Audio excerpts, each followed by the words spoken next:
이젠 밥도 혼자 먹어요. 말 없는 하루의 시작.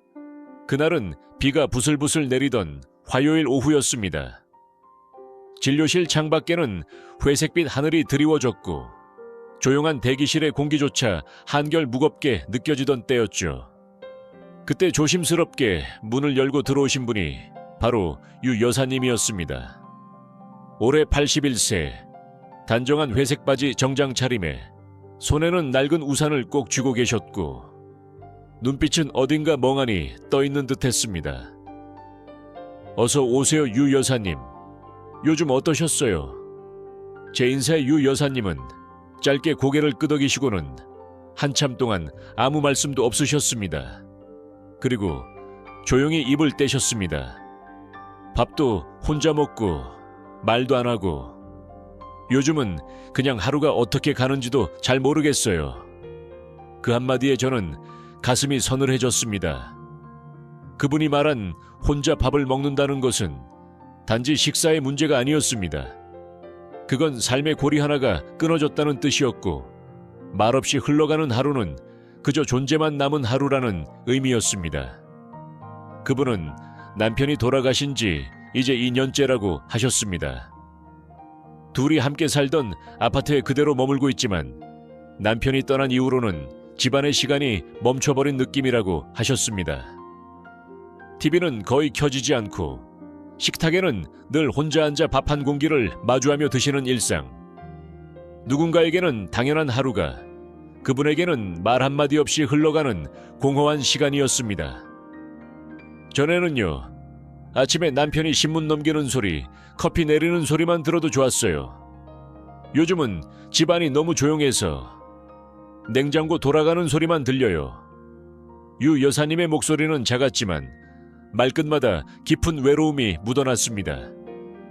진료 기록을 보자면 유 여사님은 큰 지병도 없고 혈압도 안정적이며 체중도 큰 변화가 없었습니다. 그러나 몸이 괜찮다는 것이 곧 괜찮은 삶을 의미하지는 않습니다. 저는 수십 년간 노인 환자들을 만나며 느꼈습니다. 어르신들의 병은 언제나 몸에서 먼저 시작되지 않습니다. 마음에서부터 조용히 아주 서서히 시작됩니다. 특히 사랑하던 배우자를 떠나보낸 후 남겨진 시간은 단순히 숫자의 흐름이 아니라 공허함과의 싸움이 됩니다. 최근에 자주 깜빡하고 뭘 하려고 했다가도 그냥 잊어버려요. 유 여사님이 덧붙였습니다. 누군가 하루 종일 제게 말 한마디라도 걸어줬으면 좋겠는데 그런 날이 별로 없어요. 그래서 가끔 TV 보면서 저 혼자 대답해요. 뉴스 앵커가 뭐라고 하면 아유, 그게 말이 돼 하고요. 그 말을 듣는 순간 저는 한동안 말을 잇지 못했습니다. 외로움이라는 건 이렇게 혼잣말로라도 대화를 이어가고 싶어질 만큼 무섭고 조용한 감정이구나 싶었습니다. 그렇다고 유 여사님이 하루 종일 울거나 힘들다고 표현하시지는 않았습니다. 오히려 그분은 담담했습니다. 마치 이 삶이 당연한 것처럼. 하지만 저는 그 조용한 담담함이야말로 가장 깊은 슬픔의 모양이라고 생각합니다. 눈물은 그나마 마음이 살아있다는 증거지만 아무 감정 없이 하루를 보낸다는 건 마음이 점점 잠들고 있다는 신호이기도 하니까요. 진료가 끝날 무렵 저는 무심코 유 여사님 손에 들린 비닐봉투를 봤습니다. 안에는 작은 화분 하나가 들어있었어요. 요즘 집에 있을 때 이거라도 보려고요. 꽃이 피면 좀 나아질까 싶어서. 그때 저는 생각했습니다.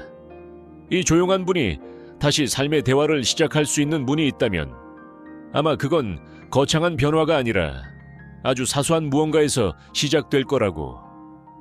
그날 이후 유 여사님은 한 달에 한 번씩 진료를 받으러 오셨습니다.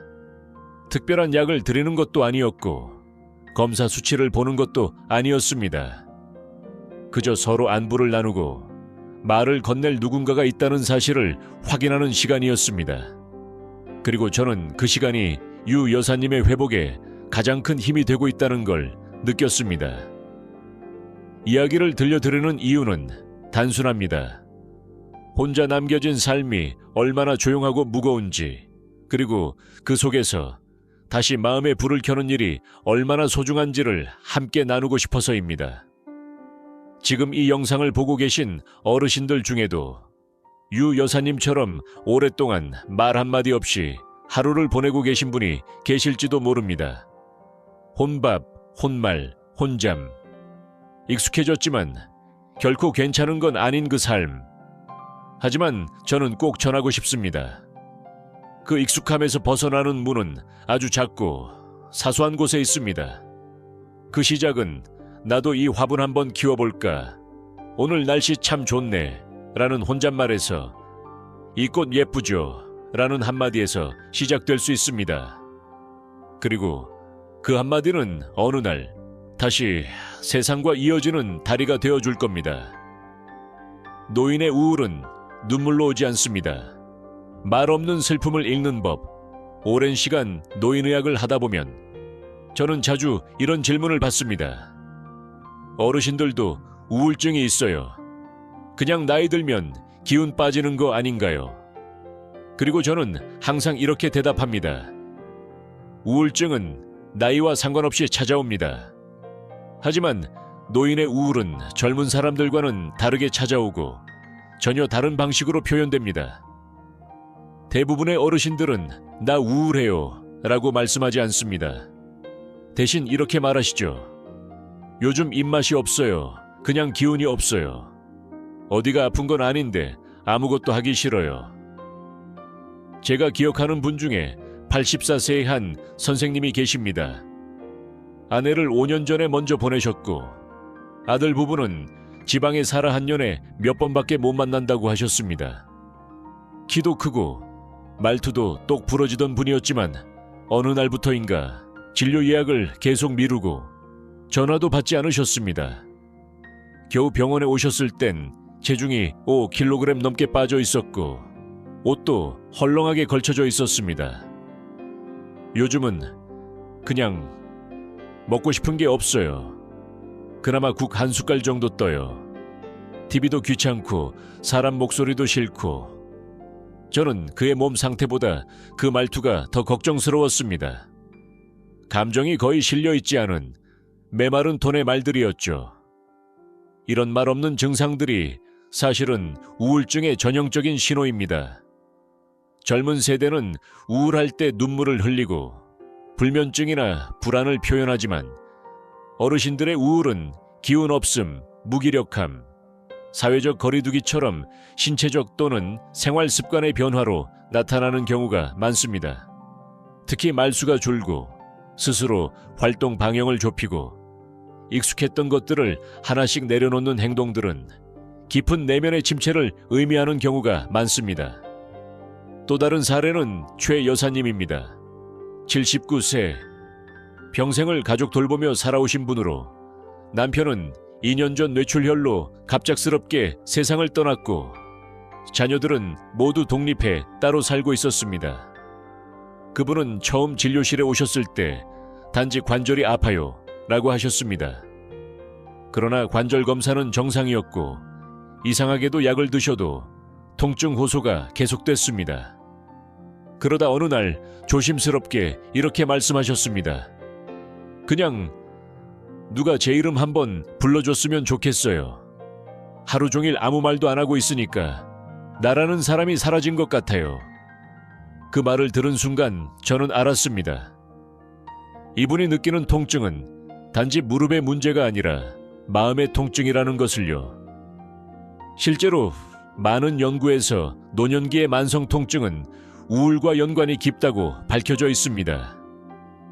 마음이 무거우면 몸도 무거워지고 통증에 대한 민감도도 높아지기 때문입니다. 그 외에도 이런 사례가 많습니다.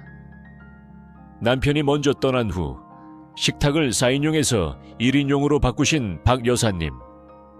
예전엔 손주들 사진으로 가득했던 냉장고 문이 이제는 텅 빈 채로 남아있는 걸 보고 방문 간호사가 이상함을 느꼈습니다.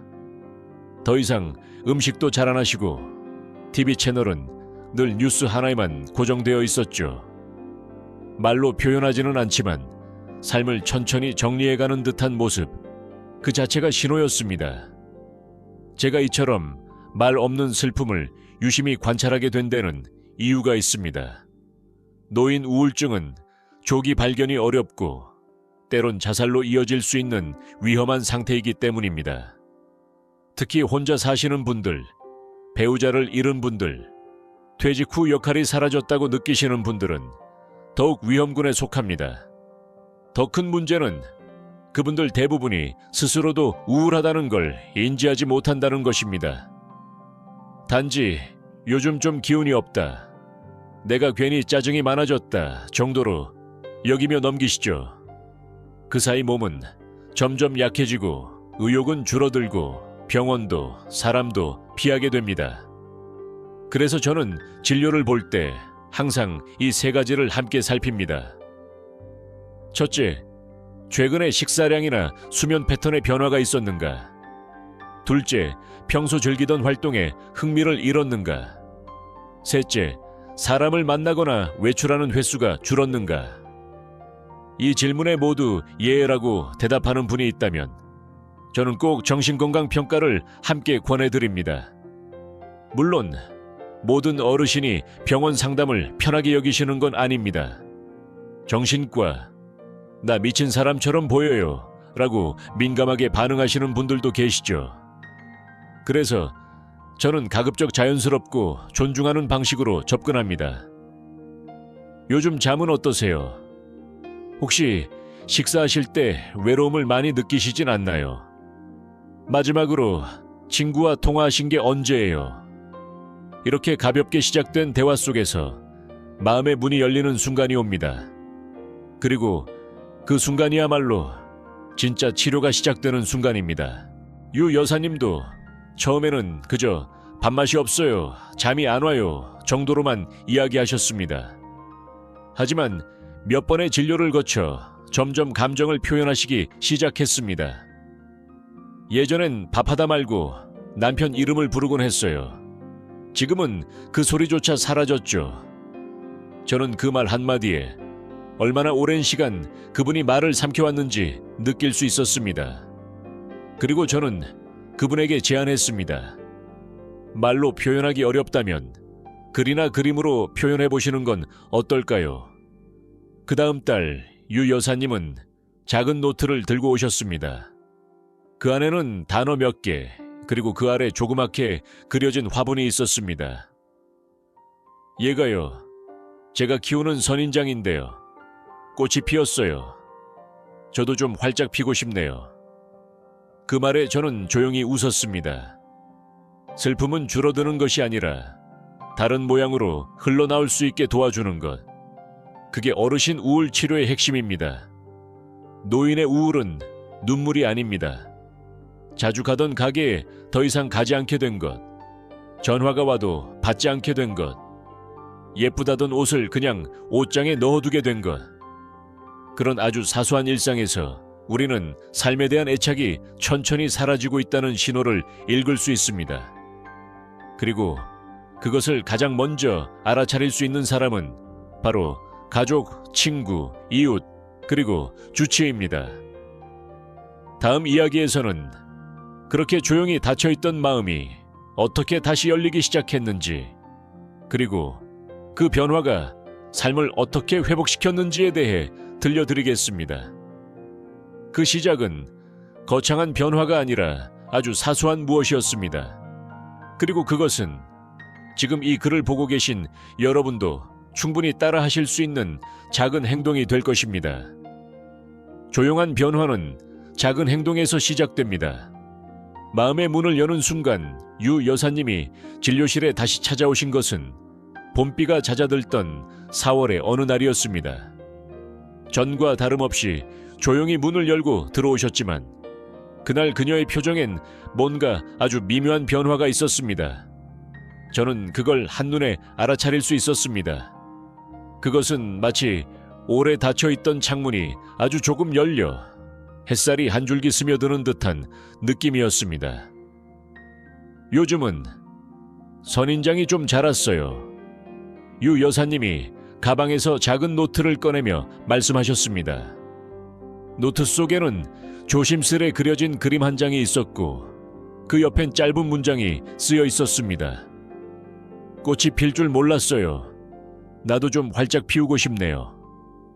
그 말을 들은 순간 저는 그 조용한 변화를 확실히 느꼈습니다. 이분이 이제 다시 세상과 연결되려는 준비를 하고 있다는 걸요. 사실 저는 오랫동안 어르신들과 함께하면서 삶이 바뀌는 순간은 언제나 거창한 변화에서 오는 것이 아니라 아주 사소한 무언가에서 시작된다는 것을 여러 번 확인해 왔습니다. 한 화분, 한 연필, 한 문장.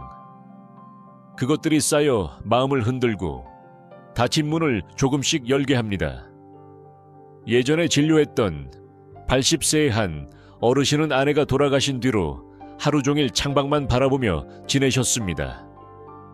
아들과 딸이 번갈아 전화는 했지만 말수는 점점 줄었고 급기야 혈압약도 끊어버리셨습니다. 더 이상 챙겨야 할 이유가 없다고 하셨죠. 그때 저는 그분의 관심을 겨우 끌어낸 것이 그림이 없어 한 장이었습니다. 진료실에 놓여있던 작고 귀여운 엽서를 보고 이거 어디서 났어요 하시기에 저는 말했습니다. 이런 엽서를 손주에게 한번 써보시는 건 어때요? 짧게라도요. 그리고 한 달 후 그는 손주와 주고받은 엽서 몇 장을 자랑스럽게 보여주셨습니다. 송을씨로 편지 주고받는 게 이렇게 좋은지 몰랐어요. 얘도 재밌대요. 이 엽서가 그의 하루를 기다리게 만드는 작은 이유가 되었고 그 이후 혈압약도 다시 복용을 시작하셨습니다. 또 한 분은 77세 최 여사님이셨습니다. 남편과 사별한 뒤로 집에서 아무것도 하지 않고 하루 종일 TV만 보셨습니다. 말이 없고 감정 표현도 거의 없던 그분에게 저는 아주 조심스럽게 말씀드렸습니다. 예전에 뭐 좋아하셨어요? 젊을 때 취미 같은 거요. 그때 그녀가 한참을 망설이다가 말하셨죠. 그림 그리는 거 어릴 때 좋아했어요. 색연필로요. 그 말을 기억해뒀다가 다음 진료 때 저는 조그만 스케치북과 12색 색연필 한 세트를 건넸습니다. 그리고 2달 후 그녀는 자신의 첫 번째 작품을 들고 병원에 오셨습니다. 색칠이 조금 삐뚤했지만 그림은 따뜻했고 표정은 환했습니다. 이거요. 제가 다시 뭔가 하고 있다는 느낌이 들어요. 그냥 멍하니 있는 시간이 줄었어요.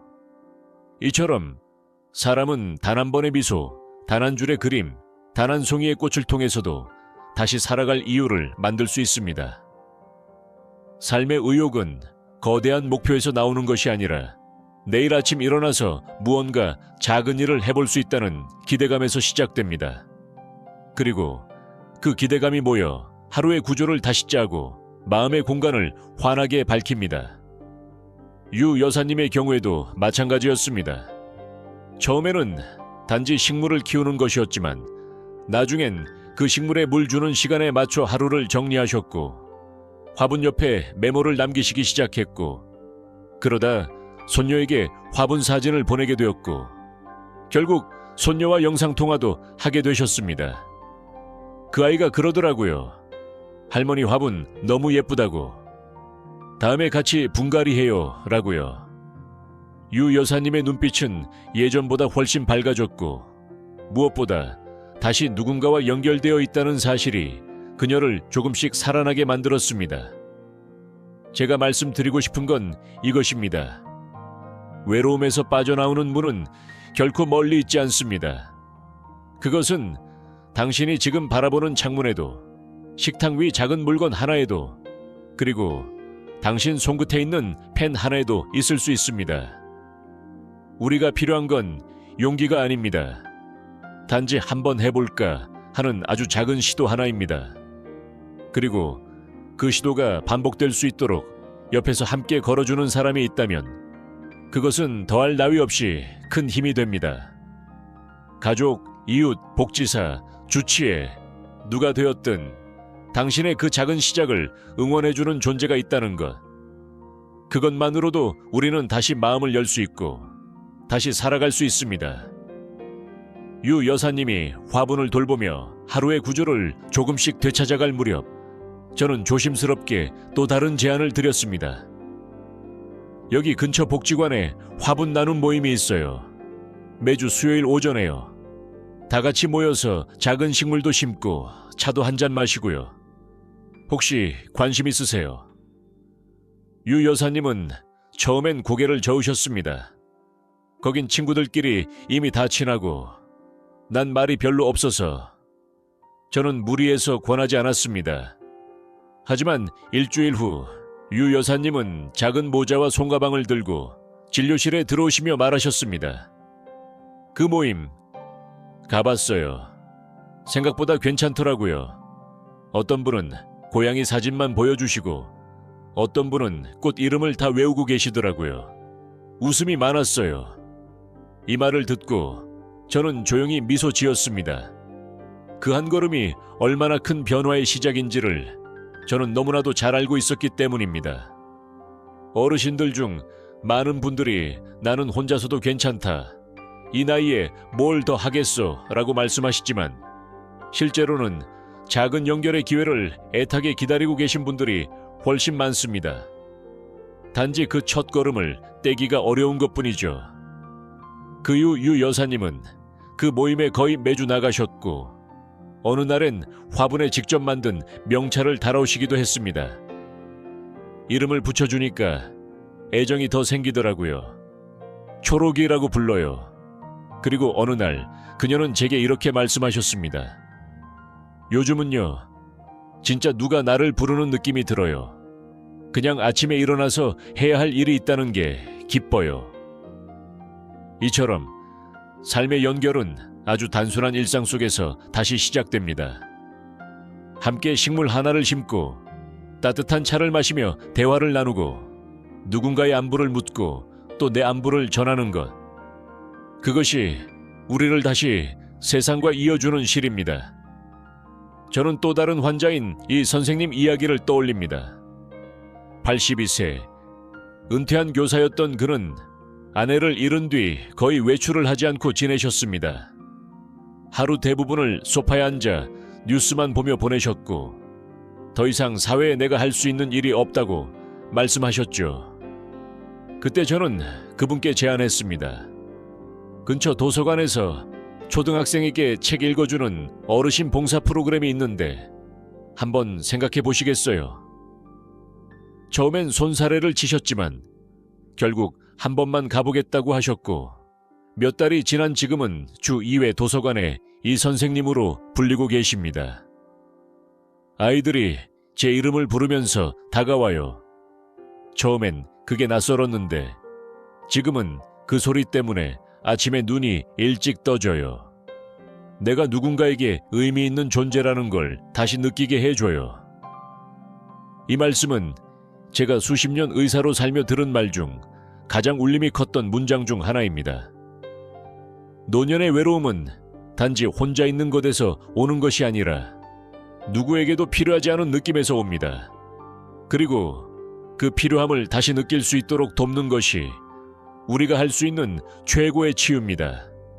또 어떤 어르신은 손주와의 영상통화를 일주일에 한 번씩 하기로 정하셨습니다. 처음엔 어색하고 무슨 말을 해야 할지 몰라 어려워하셨지만 점점 대화는 자연스러워졌고 손주가 내가 직접 만든 나물 반찬 먹고 싶대요 라며 식사 준비에 기운을 내기 시작하셨습니다. 어떤 분은 딸과 함께 가계부를 정리하고 손자의 학교 발표를 도와주는 일을 맡으며 다시 가족 안의 역할을 되찾으셨습니다. 이 모든 과정은 엄청난 변화에서 온 것이 아닙니다. 단지 하루 중 단 한순간만이라도 누군가와 마음이 연결되는 경험을 하는 것. 그것이 바로 삶의 온도를 되살립니다. 연결은 거창하지 않아도 됩니다. 오늘은 비가 오네요 라는 말에 우산 챙기셨어요 라는 대답이 돌아오는 것. 이 꽃 이름 아세요? 라고 묻는 말에 우리 동네에도 있어요 라고 반응이 오는 것. 그런 작고 소박한 대화가 사람을 다시 살아있게 만듭니다. 저는 어르신들께 자주 이렇게 말씀드립니다. 혼자 밥을 먹는다고 해서 반드시 혼자인 건 아닙니다. 우리가 서로 연결되면 그 식탁도 다시 따뜻해질 수 있어요. 그리고 그 연결의 시작은 마음의 문을 아주 조금만 열어주는 것에서 시작됩니다. 누군가의 이야기를 들어주고 나의 이야기를 나누고 그 이야기 속에서 공감을 찾을 수 있을 때 우리는 다시 함께라는 이름으로 하루를 살아갑니다. 유 여사님은 이제 매일 아침 창문을 열고 초록이에게 말을 건넨다고 하셨습니다. 잘 자랐니? 오늘은 햇살 좋다. 그리고 저녁에는 작은 수첩에 하루 중 기억에 남는 일을 한 줄씩 적어둡니다. 이웃 아주머니랑 5분 대화함. 따뜻했다. 그 수첩은 이제 3권째입니다. 어느 날 유 여사님은 수첩을 펼치며 말씀하셨습니다. 이거요. 제가 살아있다는 증거예요. 그 말을 들은 순간 저는 더 이상 어떤 처방전도 필요하지 않다고 느꼈습니다. 삶이 스스로 회복하고 있다는 증거를 눈앞에서 보고 있었기 때문입니다. 그리고 저는 다시 한번 확신했습니다. 어르신들의 삶은 끝나지 않았고 여전히 의미 있고 누군가에게는 꼭 필요한 존재라는 것을요. 유 여사님이 진료실에 마지막으로 오셨던 날, 저는 그녀의 얼굴에서 오랜만에 평온한 빛을 보았습니다. 그날 그녀는 특별한 말은 하지 않으셨습니다. 다만 화분에서 자란 초록이의 사진 한 장을 조심스럽게 꺼내 보여주셨고 말없이 웃으셨습니다. 그 미소 속엔 말로 다 하지 않아도 느낄 수 있는 따뜻함과 단단함이 있었습니다. 저는 그 모습을 보며 생각했습니다. 이제 이분은 다시 살아가는 법을 알고 계시는구나. 많은 분들이 나이가 들수록 혼자라는 것, 혼자 남겨졌다는 감정을 두려워하십니다. 배우자를 먼저 떠나보내고 자식들은 각자의 삶으로 멀어지고 친구들도 하나둘 떠나가고 그러다 보면 자연스럽게 말수가 줄고 외출이 줄고 마음이 다치게 됩니다. 그런 과정을 거치면서도 누구도 쉽게 나 외로워요 라고 말하지 않습니다. 어쩌면 가장 깊은 외로움은 그렇게 말없이 다가와 우리 안에 자리 잡는 것인지도 모르겠습니다. 하지만 저는 여러분께 꼭 말씀드리고 싶습니다. 외로움은 당신의 잘못이 아닙니다. 누구나 겪는 감정이고 그 안에서 우리는 다시 삶을 선택할 수 있습니다. 혼자라는 것은 늘 나쁜 것이 아니고 그 시간을 통해 오히려 나를 더 깊이 들여다볼 수도 있습니다. 그리고 어느 순간 아주 작은 연결을 통해 세상과 다시 손을 잡을 수 있습니다. 그 연결은 결코 거창하지 않아도 됩니다. 오늘 누군가에게 인사 한마디를 건네는 것, 오래된 친구에게 전화를 해보는 것, 식물 하나를 키워보는 것, 혹은 그저 아침 햇살을 맞으며 오늘 하루도 살아있다고 속으로 말해보는 것. 그런 작고 조용한 실천들이 당신의 삶을 바꾸는 씨앗이 됩니다. 지금 이 순간에도 당신을 필요로 하는 사람이 어딘가에 있습니다. 손주의 웃음 속에도, 친구의 기억 속에도, 이웃의 인사 속에도 당신은 여전히 존재하고 있습니다. 삶은 끝이 아닙니다. 단지 잠시 멈췄던 리듬을 다시 찾아가는 여정일 뿐입니다.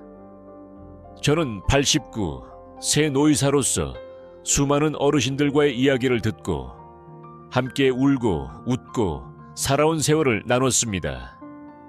그중 대부분의 어르신들은 이렇게 말하셨습니다.